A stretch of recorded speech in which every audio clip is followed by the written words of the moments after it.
अमिताभ बच्चन जी का घर। ये देखो दोस्तों, यही अमिताभ बच्चन जी का घर है। ये जो तालपत्री लगी है ना, यही वाला घर है। ये देखो गेट है, गेट पे सिक्योरिटी बैठी हुई है। सिंगल के ऊपर इनका घर है जूहू चौपाटी में, और बहुत अच्छा घर है। बारिश हो रही है, हम लोग आए हुए हैं अमिताभ बच्चन जी का घर देखने। बहुत अच्छा लग रहा है, सब लोग आए हैं, बहुत भीड़ है, संडे का दिन है, सब लोग आए हुए हैं। और ये देखो यही गेट है। ये तालपत्री लगा हुआ पूरा, बारिश की वजह से बंगला नहीं दिख पा रहा है, तालपत्री से ढका हुआ है।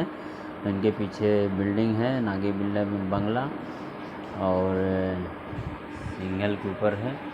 बहुत अच्छा लग रहा है, बहुत अच्छा।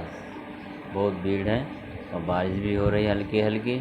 आनंद आ रहा है, बारिश का मज़ा ले रहे हैं। ये देखो यही बंगला है, ये वाला है, ये देखो, हाँ यही बहुत अच्छा लग रहा है।